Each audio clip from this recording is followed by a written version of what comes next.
नमस्कार देवियों और सज्जनों, मैं हूं व्यालोक और व्यालोक वाणी पर आप सभी का स्वागत है। हमारे साथ हैं शशांक शेखर झा। आपका बहुत बहुत स्वागत है शशांक जी। इनको आप हमारे साथ पहले भी देख चुके हैं प्रारब्ध के मंच पर, हमारे साथ वैसे भी कई बार बातचीत में आप इनको देख चुके होंगे, सुन चुके होंगे। सुप्रीम कोर्ट में अधिवक्ता हैं और हिंदुत्व के मुद्दों पर प्रखर रहे हैं। इससे अधिक की पहचान इनकी बातचीत में सामने आ जाएगी। इनको लाने का एक मकसद है। बहराइच सुर्खियों में है, बहराइच जल रहा है, लेकिन उसी दौर में इसी देश में एक ऐसा प्रदेश भी है, कर्नाटक, जहां मुकदमे वापस ले रही है सरकार। दरअसल कोविड के काल में कुछ जो पब्लिक गैदरिंग हुई थी, प्रदर्शन हुए थे, उनके ऊपर सरकार ने मुकदमा किया था क्योंकि ये कानून था, उस समय मनाही थी। अब सरकार ने क्या किया है कि उसमें से AIMIM यानी रजाकार असदुद्दीन ओवैसी की जो पार्टी है, हालांकि अब उसमें ऑल इंडिया जोड़ दिया गया है, लेकिन वो इत्तेहादे मुसलमीन ही है। AIMIM के जो कार्यकर्ता नेता थे, उनके ऊपर से मुकदमा वापस ले लिया गया है। और इससे भी मजे की बात, मैं मजे की बात कह रहा हूं, लेकिन ये बहुत सोचने वाली बात है कि हिजाब का एक मामला हुआ था, आपको याद होगा। उसमें चुन चुन कर जो सारे मामले हिंदुओं के थे, वो सारे मामले चल रहे हैं। और उसी दौरान 2022 में कलबुर्गी के पुलिस स्टेशन पर हमला हुआ था। और जाहिर तौर पर किस समुदाय ने किया था, ये मैं कहने के लिए कोई इनाम नहीं दूंगा। वो सारे मुकदमे राज्य सरकार ने यूनिलैटरली वापस ले लिए और उधर बहराइच जल रहा है। कर्नाटक में कांग्रेस की सरकार के आते ही ये सारा कारनामा हुआ है। कारनामे और भी हैं, उन पर भी बात करेंगे, लेकिन पहले शशांक जी से पूछते हैं, ये जो कर्नाटक सरकार ने किया है, इसको कैसे देखते हैं आप वैधानिक रूप से? क्योंकि मैं आपसे वैधानिक तौर पर ही बात करूं। वेलुक जी, जब भी कोई गुनाह होता है, कोई गड़बड़ी होती है, तो एक पार्टी अपने आप सरकार हो जाती है, क्योंकि हमारी कानून प्रणाली उस तरीके से चलती है, विधि प्रणाली उस तरीके से चलती है कि एक किसी ने क्राइम किया तो समाज के खिलाफ क्राइम है, तो उसमें कंप्लेनेंट या इन्फॉर्मेंट कोई भी हो, लेकिन सरकार उसमें प्रोसिक्यूशन का रोल अदा करती है। वही इन्वेस्टिगेट कराती है अपने पुलिस के द्वारा, और फिर वही प्रोसिक्यूशन साइड का वकील भी प्रोवाइड कराती है। टैक्स पेयर्स के लाखों करोड़ रुपए खर्च होते हैं इन न्याय प्रणाली व्यवस्था में, और लोगों का विश्वास भी उस न्याय व्यवस्था में है। किसी भी सभ्य समाज के लिए बहुत जरूरी है कि न्याय व्यवस्था आपकी सुचारू ढंग से चलते रहे। उसमें एक प्रोविजन ये भी है कि अगर कभी भी सरकार को लगे, तो पहले सीआरपीसी का 323 सेक्शन था, अब वो BNSS हो गया है, कि उसमें सरकार केस वापस ले सकती है। लेकिन सुप्रीम कोर्ट ने अपने 2021 के एक फैसले में बड़ा स्पष्ट कहा, उस समय जस्टिस रमन्ना थे, जस्टिस DY चंद्रचूड़ उनके अंदर में थे, और जस्टिस सूर्यकांत थे, इनकी जो फुल बेंच थी, इन्होंने अपने एक फैसले में स्पष्ट कहा है कि ऐसे किसी भी फैसले पर हाई कोर्ट की सहमति की आवश्यकता जरूरी है। हाई कोर्ट क्योंकि गार्जियन ऑफ द स्टेट कहलाता है, इनहेरेंट पावर है। हाई कोर्ट एक तरीके से उनके अंदर के सारे कोर्ट्स की निगरानी भी करता है, और एक उनकी जिम्मेदारी भी बनती है। तो हाई कोर्ट के बिना परमिशन के आप ऐसा कोई कार्य नहीं कर सकते हैं।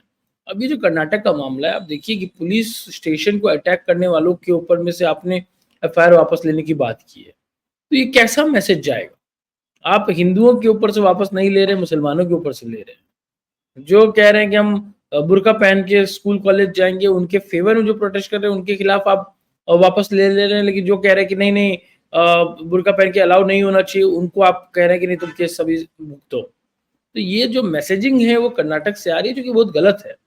लेकिन वेलुक जी, कर्नाटक सरकार ऐसा नहीं कि पहली बार इस तरीके का कोई कार्य कर रही है। जब से वहां कांग्रेस की सरकार आई है, कुछ ना कुछ आप सुनते रहे हैं। जैसे कि अभी कुछ दिन पहले उन्होंने कहा कि हम कर्नाटक दिवस पर कर्नाटक का झंडा फहराएंगे। हर गवर्नमेंट इंस्टीट्यूट में उन्होंने ये आदेश दिया है कि तुम कर्नाटक का झंडा फहराओ। एक तरफ जब बीजेपी में हम देखते हैं कि किस तरीके से 370 हटाने के बाद कश्मीर में कश्मीर का झंडा हटाकर उसको तिरंगे से रिप्लेस किया गया, क्योंकि नेशनल यूनिटी की बात है। उसी समय में कर्नाटक में इस तरीके से कि तिरंगे की बात ना करके कर्नाटक का अलग झंडा। हमने देखा किस तरीके से हिंदी भाषियों के साथ उन्होंने अन्याय करने की कोशिश की।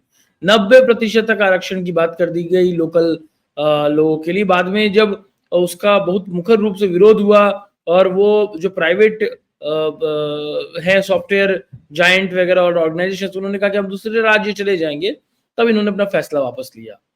तो इस तरह की जो घटनाएं हैं, जब कांग्रेस का पुराना कार्यकाल था इसके पहले का, मतलब इसके पहले बीजेपी थी और उसके पहले जब कांग्रेस थी, तो कांग्रेस ने लिंगायत को हिंदू धर्म से अलग करने की भी कोशिश की थी, रिकमेंडेशन होम मिनिस्ट्री में भेजी थी। तो इस तरीके की सारी विभाजनकारी नीतियों पर कांग्रेस की कर्नाटक सरकार चल रही है, चलती रही है। और मुझे लगता है कि होता नहीं है वैलोक जी की रस्सी जल गई बल नहीं गया, 3 राज्य में गिन के बचे हैं, लेकिन वो सारे अनैतिक कार्य ये 3 राज्य में इनका करने का अभी प्लान रह गया है। एक चीज मुझे जरा कानूनी समझ दीजिए और हमारे दर्शकों को, इन्होंने हाई कोर्ट से तो पूछा नहीं है, इन्होंने अपने मन से यूनिलैटरली ये सारा डिसीजन किया है, क्योंकि भाजपा जो आरोप इन पर लगा रही है वो आरोप यही है कि इन्होंने एक दिन अचानक उठे और इन्होंने राज्य के मुख्यमंत्री और गृह मंत्री ने तय किया और इन्होंने ऐसा किया, क्योंकि सिद्धारमैया अभी गले तक भ्रष्टाचार के आरोपों में सने हुए हैं, तो वह मामला हटाने के लिए। क्या ये रिवोक होने की संभावना है? इस पर कोई आगे मुकदमेबाजी हो सकती है? क्या हो सकता है इस पर? ये पूरा बिल्कुल, मसला जो है ये इस मामले में हाईकोर्ट को सुओ मोटो ले लेना चाहिए, और अगर हाईकोर्ट सुओ मोटो नहीं लेता है तो भाजपा को या लोकल हिंदुओं को होना चाहिए कि वो कोर्ट जाएं और वो इस मामले में हाईकोर्ट के सामने उठाएं। इस मामले में जो सुप्रीम कोर्ट की न्याय व्यवस्था है वो बड़ी स्पष्ट है कि आपको परमिशन तो लेना ही पड़ेगा। जिस तरीके की विभाजनकारी नीतियों में ये कार्य कर रहे हैं कि एमआईएम के जो छुपैया नेता है उनको छोड़ रहे हैं, या जिस तरीके से मुसलमानों के खिलाफ जो मुकदमे हैं वो वापस लिए जा रहे हैं, या कांग्रेस के नेताओं के ऊपर जो हैं वो वापस लिए जा रहे हैं, लेकिन हिंदुओं वाले वैसे ही के रहेंगे। तो मेरा मानना है कि ये करने की आवश्यकता है, कोर्ट में जाने की आवश्यकता है, और कोर्ट से डेफिनेटली आपको होगा, न सिर्फ हाई कोर्ट। हमने देखा किस तरीके से गुजरात का जब मसला हुआ सुप्रीम कोर्ट चले गए, उत्तर प्रदेश में एक महिला शिक्षिका ने एक बच्चे को थप्पड़ मारा, सुप्रीम कोर्ट चले गए। हमने देखा किस तरीके से मणिपुर का मामला सुप्रीम कोर्ट पहुंच गया, जबकि हाई कोर्ट में वो मामला चल रहा था। हमने देखा किस तरीके से उत्तर प्रदेश में बुलडोजर वाला जो मामला है वो सुप्रीम कोर्ट पहुंच गया। तो जब दूसरा साइड सुप्रीम कोर्ट पहुंचने में समय नहीं लगाता है और उनको रिलीफ भी मिल जाती, तो हम क्यों नहीं जा सकते और हम क्यों नहीं जाएंगे? तो मेरा मानना है कि अगर आपको इस इकोसिस्टम से, इस तंत्र से इस तरीके से लड़ना है, तो आपको वो सारे कार्य करने चाहिए। होता है ना कि दुश्मन से सीखने की भी जरूरत है। तो अगर उनका इकोसिस्टम इस तरीके से कार्य कर रहा है तो आपको भी जरूरी है कि आप भी उस तरीके से कार्य करें। आपने इकोसिस्टम जो शब्द कहा, अब उस पर थोड़ा सा आपका समय लूंगा मैं। बहराइच की घटना को मैं जैसे देख पा रहा हूं, वहां की डीएम भी महिला हैं अभी और एसपी भी। डीएम मोनिका रानी है और एसपी वृंदा शुक्ल है। वृंदा शुक्ल बहुत पढ़ी लिखी हैं, लंदन स्कूल ऑफ इकोनॉमिक्स से पढ़ी लिखी हैं। और मैं जब पढ़ी लिखी कहता हूं तो कोट अनकोट कहता हूं, क्योंकि मेरा पढ़ा लिखा शिक्षित होना नहीं होता है। मेरा पढ़ा लिखा होना जो आजकल की पढ़ाई लिखाई है, या जिससे आतंकित किया जाता है, एक माहौल बनाया जाता है। सच्ची पढ़ाई लिखाई गांव का वह बुजुर्ग किसान भी जानता है जिसके बाल धूप में सफेद होते हैं। बहरहाल वो अलग मुद्दा है। उन्होंने एक बयान दिया है, बड़ा मजेदार बयान। कोट, यह जुलूस मुस्लिम इलाके से गुजर रहा था और तभी कुछ विवाद हुआ और उसमें गोली चली और एक व्यक्ति की मौत हो गई, अनकोट। अब एक तो इसमें मुस्लिम इलाका क्या होता है ये एसपी साहिबा को बताना चाहिए। और जिस तरह उन्होंने मुद्दे को ट्रिविलाइज किया है कि अरे वैसे ही, मतलब खेल खेल में गोली चल गई और एक आदमी मारा गया, जबकि उस शुक्ल को ये पता होना चाहिए, उनको, मोहतरमा को, कि जो व्यक्ति मारा गया है उसको मुस्लिम भीड़ ने घर के अंदर घसीटा है। उसकी पत्नी रोली शुक्ला का भी बयान आ गया है कि उसके नाखून उखाड़े गए थे, उसकी छाती पर कई गोलियों के निशान थे, 20 से अधिक गोलियां चलाई गई हैं और बर्बरता की सारी हदें पार थी। और उसके बाद जब उसके शव को निकाला जा रहा था तब भी पत्थरबाजी हो रही थी। और तब इस तरह का संवेदनहीन बयान। और मुस्लिम इलाका क्या होता है ये, मतलब अगर प्रशासन को बचाने वाले लोग ही इस तरह से मुस्लिम इलाका कहेंगे, इस पर आपका कानून क्या कहता है देखिए, शशांक जी? मेरा मानना है वे लोग जी की जो संवैधानिक संस्थाएं हैं वो उनको इस तरीके से बयान बिल्कुल नहीं देना चाहिए, बचना चाहिए, क्योंकि अगर आप इस तरीके के बयान दे रहे हैं तो आप बेसिकली उन सब जो ताकतें हैं, वो सारी जो सांप्रदायिक ताकतें हैं, उनके समर्थ में आ गए हैं। अगर आप कहते हैं मुस्लिम इलाका, तो मुस्लिम इलाका अगर कोई एक एरिया में मुस्लिम मेजोरिटी या मुस्लिम बहुल होने से हो जाता है, तो उस हिसाब से इस राष्ट्र को आप हिंदू राष्ट्र डिक्लेयर कर दीजिए, क्योंकि वहां पे तो हिंदू मेजोरिटी है। तो उसमें आपको आपत्ति हो जाएगी, सेक्युलरिज्म खतरे में है। तो सेक्युलरिज्म वन वे ही चल रहा है पिछले 70 साल से, और अभी भी चला जा रहा है। सिर्फ लंदन स्कूल ऑफ इकोनॉमिक्स से पढ़ाई कर लेना या उसके पहले डीयू की पढ़ाई कर लेने से और उसके बाद यूपीएससी एग्जाम निकालने से आप एसपी तो बन गए हैं, लेकिन मानसिकता वही वामपंथ वाली है, देश को विभाजन करने वाली है। मेरा मानना है इस तरीके के बयान मात्र से उनको सस्पेंड करना जरूरी है। लेकिन साथ साथ आपको ये बात समझना पड़ेगा कि किसी भी एरिया को मुस्लिम एरिया नहीं कहा जा सकता इस राष्ट्र में, जो कि हिंदू बहुल राष्ट्र है, पहली बात। दूसरी बात है कि आप समझिए कि उस व्यक्ति को जिसकी मृत्यु हुई है उसका नाम गोपाल मिश्र है। अगर आप गोपाल मिश्र का नाम नहीं ले पा रहे हैं और कह रहे हैं कि किसी एक व्यक्ति की मृत्यु हुई है, तो आप उसको दबाने की और उसको व्हाइट वॉश करने की कोशिश कर रहे हैं। जैसे कन्हैया लाल की मृत्यु हुई थी तो कन्हैया लाल का हम नाम बोलते हैं, वैसे ही गोपाल मिश्र का नाम आपको बोलना पड़ेगा, और आपको यह भी बताना पड़ेगा कि मृत्यु क्यों हुई, किस तरीके से रामनवमी में यात्रा निकली, यात्रा पे इस्लामिक भीड़ ने पत्थर मारा, उस पत्थर का उसको कहा डीजे मत बजाओ, उसका विरोध में इन लोगों ने कहा कि हम करेंगे, और उसके विरोध में उन्होंने एक व्यक्ति की हत्या कर दी। वो व्यक्ति हिंदू था। आप हिंदू के, और ऊपर से यहाँ तो हिंदू ब्राह्मण है। ऐसे ही हमने देखा कि कश्मीरी पंडितों में किस तरीके से 95% घाटी को खाली कर दिया गया, कश्मीरी ब्राह्मण हिंदुओं को हटा के। वही चीज आप क्या उत्तर प्रदेश में होगा, और वही चीज क्या दूसरे राज्य में भी होगा, और उसमें आप बात भी नहीं कर पा रहे हैं उस बारे में। तो मेरा मानना है कि बड़ा स्पष्ट है कि अगर आप बात नहीं करेंगे, अगर आप इस तरह से हिचकिचाएंगे, तो आप उस चीज को बढ़ावा देंगे। अभी मैं आपके यहाँ पे कॉल ज्वाइन करने से जस्ट पहले देख रहा था, योगी आदित्यनाथ महाराज अभी गोपाल मिश्र के पिताजी और माताजी से मिल रहे हैं अपने ऑफिस में, उनसे बात कर रहे हैं, आश्वासन दिया है कि हम इस पे कार्रवाई करेंगे। कार्रवाई की आवश्यकता है, लेकिन मेरा मानना है कि ये जो आपने एसपी की बात की, या इस एसपी के जैसे और कम से कम 50 सोशल मीडिया हैंडल्स हैं जो इस चीज को जस्टिफाई करने की कोशिश कर रहे हैं पिछले 2 दिनों से, कह रहे हैं कि एक झंडा था हरा झंडा, उसको हटा के भगवा लगाया गया इसलिए मारा गया। आप सीरियसली कल तालिबान को और आईएसआईएस को भी ये लोग ऐसे ही करने वाले हैं क्या सपोर्ट? मैं कहता हूं, क्या अगर वो झंडा लगाना गलत था तो उसके लिए आप गोली मार दोगे? दूसरी बात कि क्या किसी भी जगह पे मुसलमान ने ऐसे हिंदू जगह पे झंडा नहीं लगाया है? हमारे पास तो वीडियोज हैं। गणेश चतुर्थी में किस तरीके से एक मंदिर के ऊपर में इस्लामिक झंडा लगा दिया गया। झंडा छोड़िए, इस देश में कम से कम 50,000 ऐसे मंदिर हैं जिसको कन्वर्ट करके आपने मस्जिद बना दिया और उसके ऊपर में इस्लामिक झंडा लगा दिया। तो क्या करें, हम उठ के सबको गोली मारना शुरू कर दें? या जिस तरीके से गाँव की तस्करी होती है, तब जो अगर कभी लड़ाई में किसी की मौत हो जाती है तो आप क्यों कहते हैं फिर ये चीज? तो ये जो हिपोक्रेसी है, ये जो डबल स्टैंडर्ड है, मेरे मानना है वो ज्यादा आपत्तिजनक है, और उसको लेके मेरे ख्याल से योगी जी की सरकार से अपेक्षा भी है, और हमें विश्वास है कि वो जरूर इस तरीके का एक्शन लेंगे। मेरा मानना है कि ऐसी व्यवस्था होनी चाहिए कि कम से कम अगले 30-40 साल तक ये लोग शांत हो जाए। जी, और वोकिज्म और ये सेकुलर जिहादी जहर जो है, मैं उसी की बात कर रहा था कि अभी की एसपी साहिबा और डीएम साहिबा दोनों पर वो रंग काफी चढ़ा हुआ है, और इसीलिए ये मामला हाथ से निकल चुका है। और अभी एक व्यक्ति दंगा करता है, और एक व्यक्ति क्या, एक मुसलमान दंगा करता है, दूसरा मुसलमान उसे कवर फायर देता है, और तीसरा मुसलमान आखिरकार जाके उसे जस्टिफाई करने लगता है। और इन मुसलमानों से ज्यादा वो धिम्मी हिंदू और वो भीड़ जवाबदेह है जिनका सारा सेकुलरिज्म, सारा ज्ञान केवल और केवल हिंदुओं के लिए है। और एक अंत में आखिरी सवाल, और ये पूरा इकोसिस्टम, ये पूरा कबाल जो है किस घटिया तरीके से काम करता है, वो जेपीसी की बैठक हो रही है अभी वक्फ बोर्ड पर। और आपको मैं बताऊं कि जेपीसी की बैठक से पूरा अपोजिशन कल बायकॉट करके चला आया है। क्यों चला आया? कि हमारे खड़गे जी पर बहुत बड़ा आरोप लगा दिया।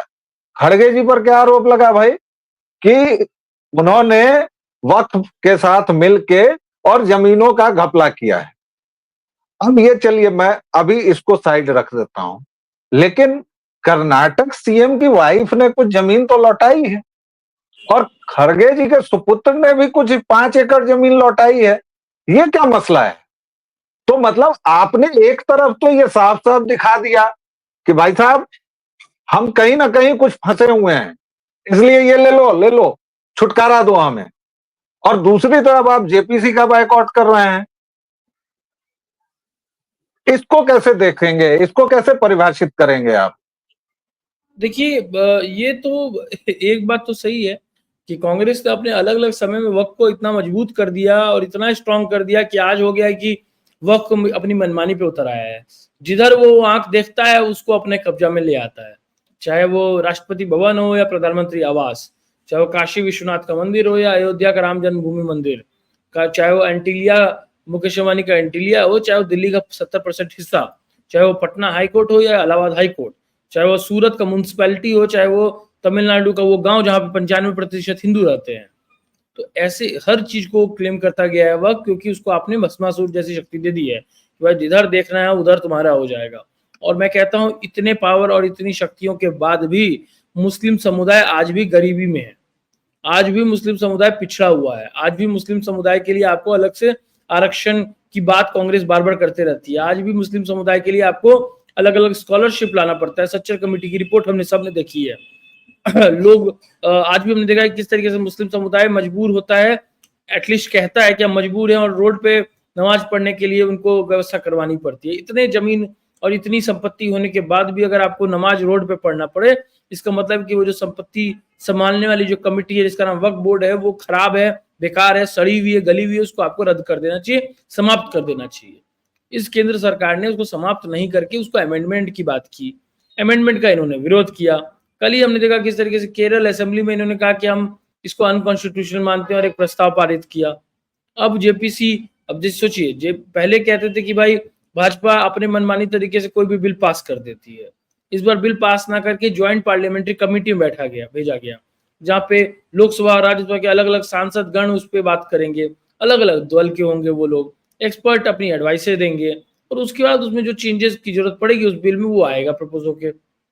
वहां पे बॉयकॉट करना, ये कहते हुए कि हम इस पे चर्चा ही नहीं करेंगे, मुझे लगता है कि ये चाहते हैं कि यह देश अभी भी 1400 साल पुरानी मानसिकता से चले, यह देश अभी भी 200 साल पुरानी उस दासीन प्रथा के साथ चले कि कोई अंग्रेज आपके ऊपर राज कर रहा है।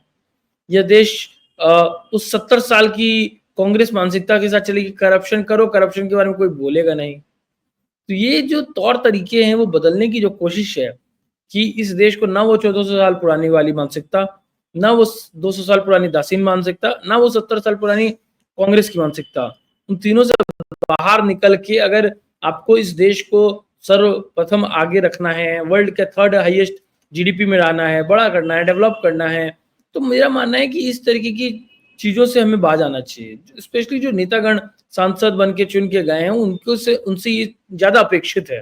तो अगर वो इस तरीके का कार्य कर रहे हैं तो मेरा मानना है कि गलत कर रहे हैं, लेकिन वक्फ आज नहीं तो कल अमेंड जरूर होगा, उसमें कोई दो राय नहीं है। करीब 1.25 करोड़ एप्लीकेशंस वहां पे गए हैं अलग लोगों के सजेशंस देते हुए, इसका मतलब कितना गुस्सा लोगों के मन में है, आप ये सोचिए। और यही डर है, डर दर्शकों यही है इन सभी, इस पूरे इकोसिस्टम, इस पूरे कबाल के मन में कि वक्फ चला गया तो इनकी दुकानें बंद हो जाएंगी, रजाकारों की भी, कांग्रेसियों की भी और लीगियों की भी। हालांकि कांग्रेस के हाल के जो कारनामे हैं उसको देखते हुए उसको और मुस्लिम लीग को अलग कहना मुझे थोड़ा अजीब सा लगता है। शशांक जी बहुत बहुत धन्यवाद जी। आज का मुस्लिम लीग ही है कांग्रेस। अनफॉर्चुनेट पार्ट है कि आजाद भारत में बंटवारे के बाद हिंदू राष्ट्र कांग्रेस को मिल गया था, गलत है ये, आपको ये मानना पड़ेगा कि मुस्लिम लीग वही है। अब वहां पे वैसे नहीं है जो हिंदूवादी नेता रहे हैं, अब वो वैसे उनकी जगह नहीं है। अब सिर्फ वहां पे या तो मुसलमान परस्त लोग हैं या फिर नक्सली और लेफ्ट विंग वाले इकोसिस्टम वाले लोग हैं, और एनजीओ के पैसे से सारा पार्टी चल रहा है, और तीसरा कुछ नहीं है। या फिर वैसे लोग हैं जो हिंदुओं को और भी खंडित लगातार और इस देश को भी खंडित करना चाहते हैं। आपने बिल्कुल सही कहा। और शशांक जी, आपने अपने व्यस्ततम शेड्यूल में से इतनी जल्दी इतना समय निकाला, इसके लिए बहुत बहुत धन्यवाद। प्यारे दर्शकों, श्रोताओं, आप व्यालोकवाणी पर जिस तरह अपना प्रेम और स्नेह दे रहे हैं, प्लीज उसी तरह कंटिन्यू रखें। इसको लाइक, शेयर, सब्सक्राइब करें, घंटी बजा लें, ताकि हम इस तरह के विद्वान वक्ताओं को जब भी लाएं तो आपको अगले वीडियो की सूचना मिल जाए। बहुत बहुत धन्यवाद शशांक जी। जय सिया राम, जय भवानी। नमस्कार।